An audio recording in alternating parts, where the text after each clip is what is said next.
അവരിനെ നഗരത്തിൽ നിന്ന് അകലെയുള്ള ഒരു ഒറ്റപ്പെട്ട ഹോം സ്റ്റേ പോലുള്ള കെട്ടിടത്തിലേക്ക് കൊണ്ടുപോയി. സ്വകാര്യതയ്ക്കായി സുഹൃത്തിന്റെ സ്ഥലം മാത്രമാണിതെന്ന് പറഞ്ഞ് അകത്തേക്ക് വരാൻ പറഞ്ഞു. വിശ്വസിച്ച് ഞാൻ അകത്തുപോയി.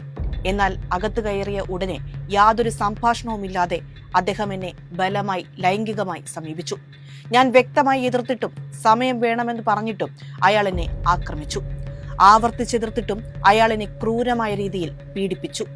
ബലാത്സംഗം ചെയ്യുകയും ഭയാനകമായ രീതിയിൽ ആക്രമിക്കുകയും ചെയ്തു. കോൺഗ്രസ് ഇപ്പോൾ ന്യായീകരിക്കുന്ന, പരോക്ഷമായി സംരക്ഷിക്കുന്ന രാഹുൽ മാങ്കൂട്ടം എന്ന ലൈംഗിക ക്രിമിനലിനെതിരെ 23 വയസ്സ് മാത്രം പ്രായമുള്ള ഒരു പെൺകുട്ടിയുടെ പരാതിയിലെ വരികളാണിത്. ഇനി നിങ്ങൾ ഈ പ്രതികരണങ്ങളൊന്ന് കേൾക്കൂ. ഇല്ല, അങ്ങനെ ഒരു ആരോപണവും ഉയർന്നിട്ടില്ല. പാർട്ടിയുടെ ശ്രദ്ധയിൽ അങ്ങനത്തെ ഒരു ആരോപണം, നിങ്ങൾ ഈ പറയുന്ന ആരോപണങ്ങൾ ഒന്നും വന്നിട്ടില്ല. പാർട്ടിക്ക് ഒരു പരാതിയും വന്നിട്ടില്ല. പാർട്ടിയുടെ മുമ്പിൽ ഒരു പരാതിയും വന്നിട്ടില്ല. പാർട്ടിയുടെ മുമ്പിൽ ഒരു റിട്ടേണായിട്ടുള്ള പരാതിയും വന്നിട്ടില്ല. എന്നോട് വ്യക്തിപരമായിട്ട് ആരും പറഞ്ഞിട്ടില്ല. വ്യക്തിപരമായിട്ട് പറഞ്ഞു, അത് ഞാൻ പറഞ്ഞല്ലോ, അതിനെക്കുറിച്ച് ഞാൻ പറഞ്ഞല്ലോ.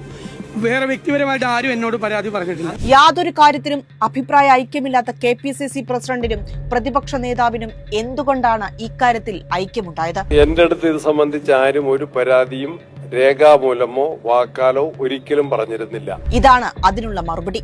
കഴിഞ്ഞ മാസം 28-ന് KPCCക്ക് ലഭിച്ച പരാതി കയ്യിലുണ്ടായിട്ടും നേതാക്കന്മാർ ഒരേ സ്വരത്തിൽ ഇന്നലെ വരെ പറഞ്ഞുകൊണ്ടിരുന്നത് പരാതി കിട്ടിയിട്ടില്ലെന്നാണ്. പരാതിയില്ലാതെ നടപടിയെടുത്ത് മാതൃക കാട്ടിയെന്നാണ്. ഇനി വേറൊരു പ്രതികരണം കേൾപ്പിക്കാം.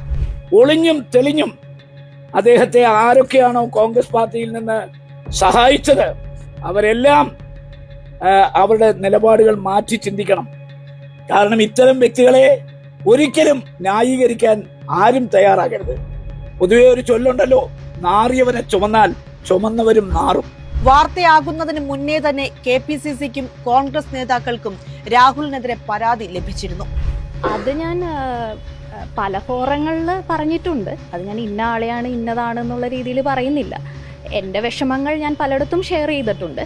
പക്ഷെ അതിനുള്ള എല്ലാം ഒരു ഹൂ കെയേഴ്സ് ആറ്റിറ്റ്യൂഡ് ആണെന്നുള്ളത് എനിക്ക് തോന്നി. ഇത്രയും കാലം ആ പരാതിയിൽ അടയിരുന്ന KPCC രാഹുൽ മാങ്കൂട്ടത്തിലിന്റെ ആക്രമണത്തിൽ തകർന്നുപോയ പെൺകുട്ടികളെ മാനസികമായി വീണ്ടും തളർത്തുകയായിരുന്നു. കോൺഗ്രസ് നേതൃത്വത്തിന്റെ ഈ നിസ്സംഗത ആക്രമിക്കപ്പെട്ട പെൺകുട്ടികളെ നിശബ്ദരായിരിക്കാൻ പ്രേരിപ്പിച്ചു. എന്നാൽ മറുവശത്ത് രാഹുൽ എന്ന ലൈംഗിക ക്രിമിനലിന് കോൺഗ്രസ് നേതാക്കളുടെയും KPCCയുടെയും നിശബ്ദത കൂടുതൽ പെൺകുട്ടികളെ ഇരയാക്കാനുള്ള ഇമ്മ്യൂണിറ്റി നൽകുകയായിരുന്നു. ഒന്ന് ഓർത്തു നോക്കൂ, ഏറ്റവും അവസാനം പുറത്തുവന്ന പരാതിക്കാരിക്ക് ഇന്ന് 23 വയസ്സാണ്.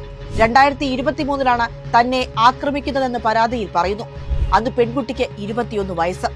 ഒരു 21 വയസ്സുകാരി പെൺകുട്ടിയെ മുൻകൂട്ടി പ്ലാൻ ചെയ്ത് മുറിയിലെത്തിച്ച് പീഡിപ്പിച്ചൊരു ക്രിമിനലിനെ സംരക്ഷിച്ചു പിടിക്കാൻ മാത്രം KPCCയും കോൺഗ്രസും അയാളിൽ കണ്ട മെറിറ്റ് എന്താണ്?